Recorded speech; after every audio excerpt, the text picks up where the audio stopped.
ம். சிவாய நமக. அது எப்படின்னா இங்கே வந்து மீனாட்சி திருக்கல்யாணம் நடக்கும்போது கைலாயத்தில் எல்லா தேவரும் ஒரே இடத்துல கூடிடுறாங்க. கூடும்போது வந்து உலகம் வந்து ஆட ஆரம்பிச்சு சமநிலைப்படுத்துறதுக்காக அகஸ்தியர் வந்து சிவபெருமான் தென் திசைக்கு போக சொல்லுவார். அப்போ வந்து அகஸ்தியர் கேட்பார், எல்லா தேவர்களும் ஒரே இடத்துல நின்று திருமண குளத்தை பார்க்கும்போது என்னையை மட்டும் தென் திசைக்கு போய் சொல்றீங்களே இன்னும் வருத்தப்படும் போது தான் அவர் என்ன சொல்றாருன்னா, நீங்க ஒருத்தர் போனா போதும் உலகமே சமநிலை அடையும், நீங்க எங்கே போய் சமநிலைப்படுத்துறீங்களோ அங்கேயே உங்களுக்கு காட்சி கொடுன்னு சொல்லும் போது தான் அவர் வந்து தென் திசைக்கு போறார். அகஸ்தியர் பொதிகை தாண்டி போகும்போதே உலக சமநிலை அடைஞ்சது. அங்கேருந்து மீனாட்சி திருக்கல்யாணம் பார்த்துட்டு அந்த ஆனந்தத்தோடு வரும்போது அவர் கண்களுக்கு ஒரு கைலாய மலை தோற்றுறது. அந்த மலை தான் இந்த மலை, வெள்ளிமலை. வெள்ளிமலை. ஆமாம், இந்த மலை வந்து திருக்கைலாய மலை எப்படி இருக்கோ அந்த தோற்றம் தெரியுது. ஆனால் இங்கே வந்து அதனால சிறிது காலம் தவ இருக்கும்போது சிவனும் சக்தியும் சேர்ந்து இங்கே மலையிலேருந்து அப்படியே காட்சி கொடுக்குறாங்க. காட்சி கொடுக்கும்போது தான் இந்த மலை வந்து வெள்ளிமலையாக மாறி மின்னி இருக்கு.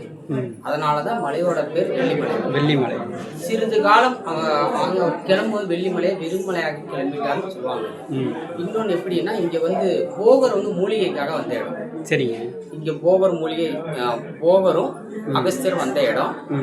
இந்த மலை எப்படி வந்துச்சுன்னா, ராமாயண காலத்துல லக்ஷ்மணர் மயங்கி விழுவார். அப்போ வந்து சஞ்சீவி மூலிகை தேவைப்படும். அப்ப ஆஞ்சநேயர் மலையை கொண்டு வரும் பொழுது அந்த மலையிலிருந்து விழுந்த சிறுமலை, அந்த மலை தான் இந்த சிறுமலை. இங்க வந்து சஞ்சீவி மூலிகை காத்து வரும். சரி, இது அது ரொம்ப விசேஷமான இடம். இங்க எப்படின்னா, இங்க கிருஷ்ணசாமின்றவர் இங்க குழந்தைகளுக்கெல்லாம் கல்விக்காக இங்கிருந்து கரூருக்கு கொண்டு போய் பாடசாலை கல்வி சொல்லி கொடுத்தது. சரிங்க. இவ்வளவு தூரம் அங்கே சொல்லி கொடுக்கறத வந்து சரி வராத காரணத்தால, ஏன்னா குழந்தைகளை கூட்டு போறது வந்து ரொம்ப தூரம் அப்பெல்லாம் 25-30 வருஷம் முன்னாடி. அதனால இங்கேயே பள்ளிக்கூடம் கட்டி அவங்களுக்கு சொல்லி கொடுக்கலாம்னு நினைக்கும் போதுதான் இவ்வளவு தூரம் கட்டும் போதே பரமத்தி வேலூர்ல ஜீவசமாதி ஆயிட்டாரு. சரிங்க. அவருடைய சிஷ்யன் தான் சிவசிதம்பரம்.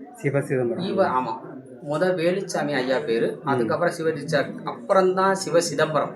சரிங்க. அப்ப வந்து இவர் வந்து ஐயப்பன், இங்க இருக்கிற சாமிகள்லாம் சபரிமலை கூட்டு போற ஐயப்பன் குருநாதர். சரிங்க. அப்ப இவர் கைக்கு வரும்போது இவர் அன்னதானம், ஐயப்பனுக்கு அன்னதானம் தான் பிரதானம். ஐயப்பனை வச்சு வழிபட்டு வந்தது. மலைக்கு போயிட்டு வருவாங்க பாருங்க, 25 வருடங்கள் முன்னாடி வந்து மேல போயிட்டு கடைகள் இருக்காது, பசியோட வருவாங்க. அப்ப வர்றவங்களுக்கு கூழு, கம்மங்கூழு, கேப்ப அந்த மாதிரி அன்னதானம் கொடுக்கலாம் அப்படி ஆரம்பிச்சது. அப்ப வந்து ஆரம்பிக்கும் போது இங்க ஒரு அம்பாள் வைக்கலாம், மேல சிவன் காட்சி கொடுக்கறதுனால இங்க சக்தி பீடம் வைக்கலாம்னு நினைக்கும் போதுதான் காலை வேளையில சிவனோட அம்பாள் கனவுல வந்து காட்சி கொடுத்துருக்காங்க. எப்படி வந்தாங்களோ அதே மாதிரி கிருஷ்ணன் அப்ப வந்து பூஜைகள் நடக்குது. எப்படின்னா, ஒரே சிவலிங்கத்துல கொடைஞ்சு அம்பாள் காட்சி கொடுத்துருக்காங்க சிவசக்தியா.